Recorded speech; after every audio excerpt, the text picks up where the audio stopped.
হারায় বলে বিলুপ্ত হয়ে যায়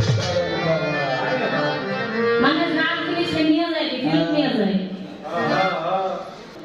সেই মারিফতের ওই ওলি তিনি কে ছিলেন আর আমার শরীয়তের এমন কোন